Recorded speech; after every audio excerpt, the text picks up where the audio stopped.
friend of mine, Edmund Kajeri, has such a fascinating story. Adriana was telling me he has read about your story, and I'm like, oops, you literally know everything about everyone around here. I've read about really? Edmund. I've read about him. I was waiting to see you because I was following your journey as you came. As you You prepared did? us. Yes, you Interesting. when the plane was taking off, I was following. So now here we are. Nice to see you. Wow. Nice Same to- here, Edmund. Edmund, good to see you, and good to have you on Kigali in the morning. Thanks for having me, old friend Jesse. So, Edmund comes here in the capacity as a coordinator of the fact-checking coalition, and apparently he is one of the first that have been trained to do fact-checking. I also know you are someone who works with RMC. All right, is that correct? Yeah, I'm a board member of Rwanda Media Commission. Oh, board member. Congratulations. Thank you. So you understand that I am talking to my regulator. I was actually at the commission yesterday. Oh, you were there? Have you I got was your accreditation? Oh, you got it? interesting. No, I haven't yet. You'll get it. Thank she you. will get it. You see, now we're sitting with the most important person here today. I tell you, we don't have to hustle. Things are Yeah, simplified. it will happen. And So Kajira is here to discuss the crucial role that journalists play in distinguishing between misinformation and fake news during the elections. A time like this that we are in, next week, which will be 15th and 16th, right? We go into it will the be 14th in the diaspora. And 14 in the diaspora, on the then 15 here. nationwide, So 15th is going to be a Monday, is it?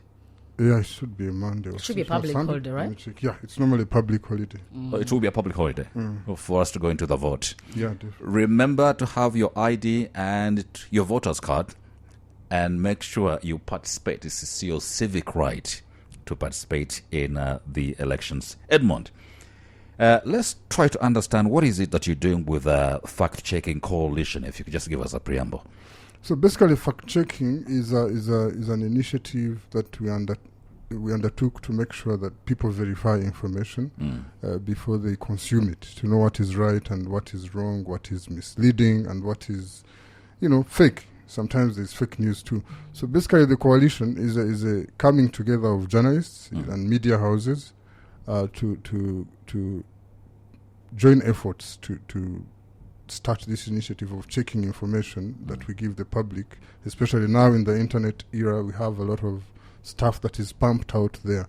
So as journalists and media houses, we have a responsibility to ensure that people consume information that is accurate, that is factual, and that is really, really very informative. And in the election period, as you mentioned, we have a lot of this information being released to the public to sway the way people really decide who to vote, the way people really appreciate what the candidates say. So there's a lot that is happening on the internet, and it needs a lot of fact-checking.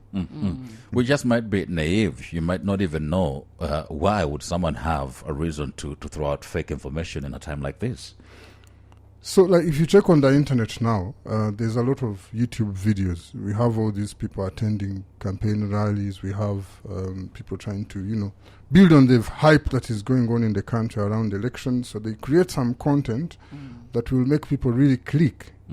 We are lucky that here in Rwanda, it's unlike some countries, for example, in the region, where you find people really use information and media outlets to make voters to decide who they will vote.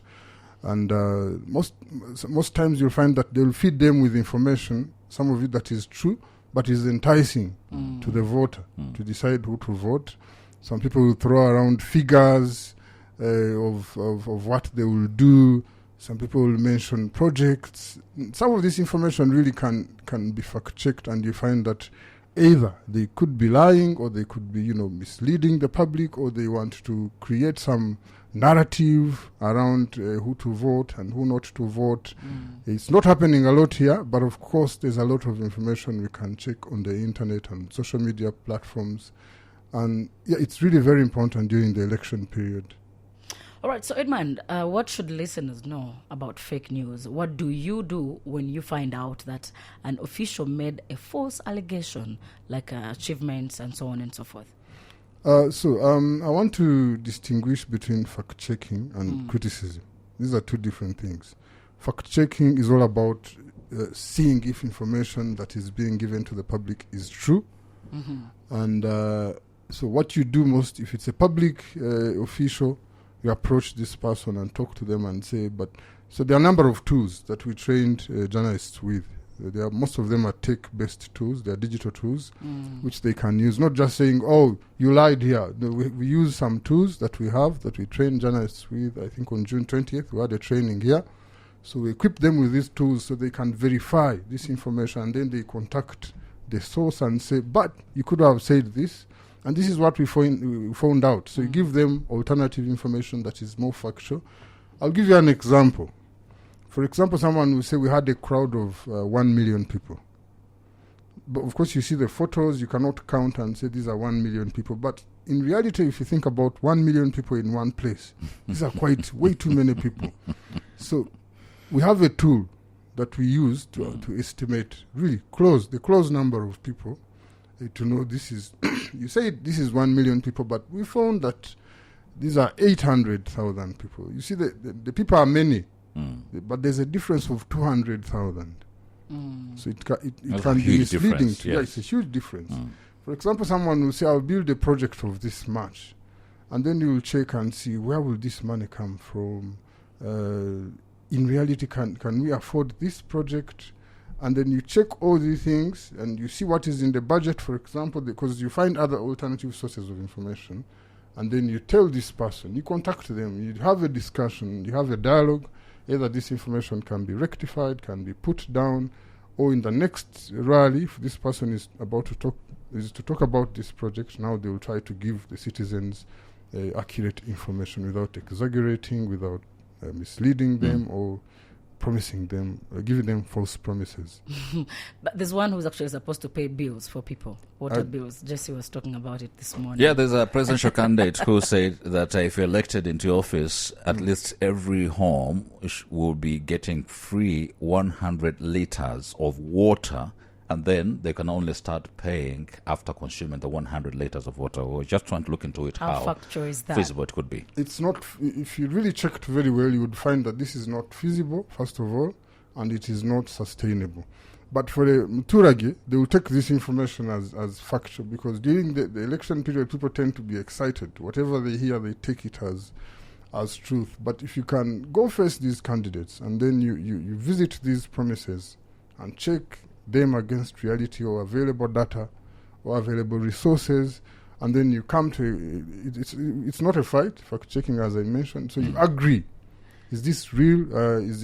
Did you overshoot your target? Are you misleading the public? So this is a conversation. It's a very good conversation, actually, and for countries where this project has been running for a number of years, it has really helped. Like in the past election in Kenya, they formed a coalition called Fumbua that really helped citizens to differentiate between factual information and false information. So there's a thin line between what you can consider factual and true. For example, if a project sounds really nice, it's really hard to probe and dig deep and find out how realistic this project is. So we are doing this as a group of journalists. We have a group we created.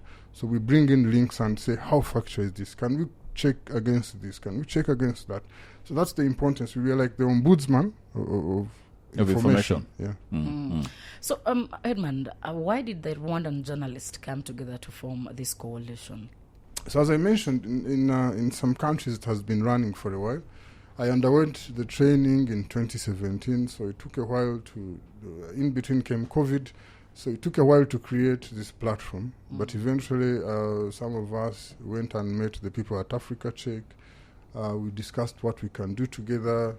There are some media houses committed to come on board. We have the New Times, we have a group of media houses grouped under Pax Press. We have Rwanda Media Commission also, it has endorsed the project.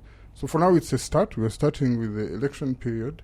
But in the long term, we want to see how, because in this internet era, people are getting more prone and more exposed to this information that can be misleading, misinforming, disinforming, a lot of propaganda. So where we are headed is actually, it could be worse, because everybody wants a click, everybody wants a stream. That's true. So where we are headed is worse. So I think for us it's just a start. It's a public good. It's not something we do for money.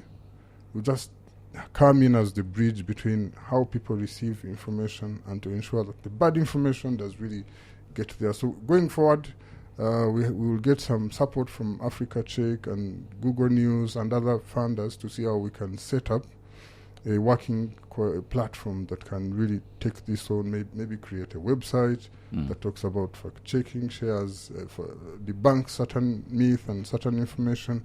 So we see a very big future for this project, and we welcome Royal FM to get on board because it's a public good. So every media house can come on board, and there's a lot we can do together. I just want us to talk about social media because a lot of misinformation goes on social media. What could be the role of social media platforms that they play in the spread of misinformation, and how can we effectively, in our practice of journalism, monitor, fact-check information on these platforms and maybe even flag? It's a real danger. Social media is a very serious, and of course people know how to feel to dig through this information and consume, but of course some people will end up consuming whatever comes their way without. I have an auntie who is prone to these messages that say, if you don't share this message to 30 people or 50 people, you'll die the next day.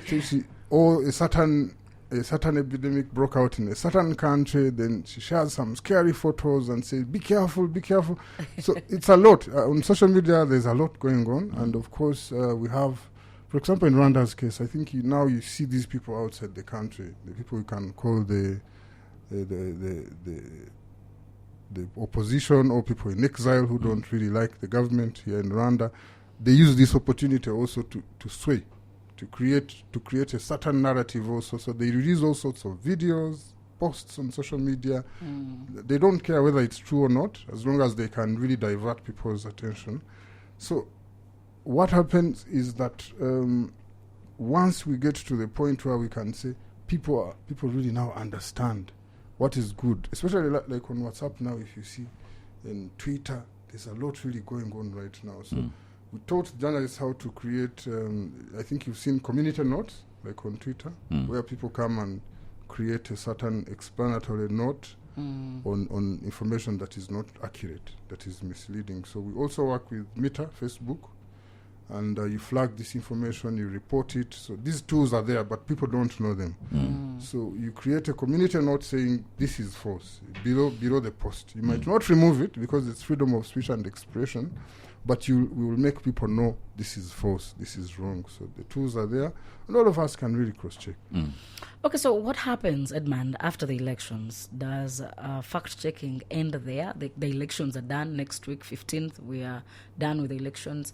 Does fact-checking stop there as well? Or? For this particular election period, it doesn't stop. It goes on post maybe until the president swears in. Because in between still there's a lot of things that will be coming, like now when I check YouTube, there's a lot of cuttings people do. They will cut out a president's son, cut the son here, put him against a certain, to create a certain image that really makes you want to click. Yeah, I saw something that Rihanna done a song for Paul Kagame for the elections. It's been trending. Now what is this? I almost clicked, but then I'm like, let Rihanna sing. I saw the president, with AI, now where we are headed is actually very worse. With AI, anything can really look real and believable. So I saw a video of the president dancing to a certain song, and they also put a son and the first lady. Oh, yeah, so I saw that too. You really think they are dancing to the song, and you actually get attracted to it and you want to post it. So, as I mentioned earlier, where we are headed is actually very worse with all these digital platforms and now AI also coming in to shake up things.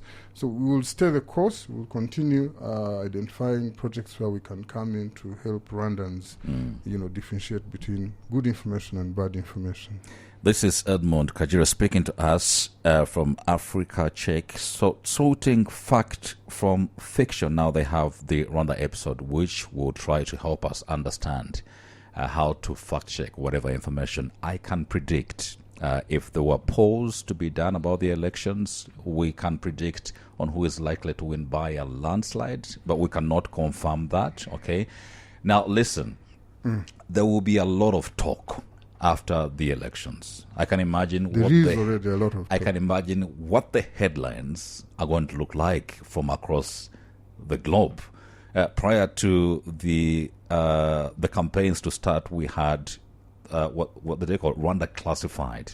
Now I can imagine what is going to happen right after the elections, and especially should Paul Kagame win the elections. In between there, a lot will be said.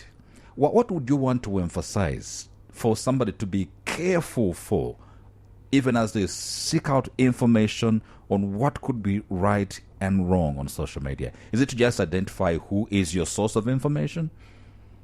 So now, Jesse, me and you have been in this industry for quite a while. I think now we know what happens outside Rwanda's borders. Rwanda gets all sorts of beating from international human rights watchdogs and international Western media.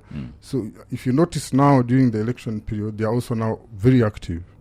So when you fact check, you also check what is reported from the other side. We don't fact check everything, but if you see most of the reports that have come out during this election period and that are more likely to increase post-election towards swearing in, even after swearing in, there will be a lot of I would say attacks and some sort of focus on Rwanda. Rwanda is a country that is really very complicated, especially for the Western media. So you'll find a lot of biased information. Yeah, it's like a beautiful girl to all these people out there. Everybody's running after her. So there will be a lot coming. A lot of it, some of it will be biased. And you need, in fact checking, not everything really is wrong or not factual. Some of it could be biased opinions. People add in their stories. For example, if you see Western stories, people will sit in the story. You're a journalist, but you also go in the story and you find that they pick information. They have the same source of information. So I expect a lot to happen post-election. A lot of stories on the results themselves, they will come out. What I know is that Rwandans... We will have people declare results. A lot. But Rwandans have... Of course, we know Rwandans have taken their position. But, we expect a lot of backlash from the other side. But, yeah, certainly as journalists, we will not sit back and watch if some of this information is false. We can point out, use our outlets to say, maybe we've done some fact-checking of stories about UK, Rwanda deal.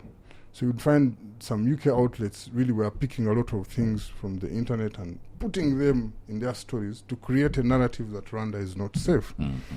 And it can be quite a lot. So I don't know what to expect right now. I'm not going to speak on behalf of these media outlets, but I really anticipate a lot of backlash post-election. We'd like to appreciate you so much. Edmund Kajire coming in from the Fact Checkers. That's Fact Check Africa. You're here. And we will be glad to be part of the initiative such that the right information, only the right information gets to Rwandans. Thank you very much. It's a responsibility we all have. Thank you, J&J. I have a new acronym for you, J&J. That's a good one. We like it. We're going to think about rebranding again. Yeah, definitely. J&J sounds great. Thank you, Edmund. Kigali in the Morning continues. Thank you for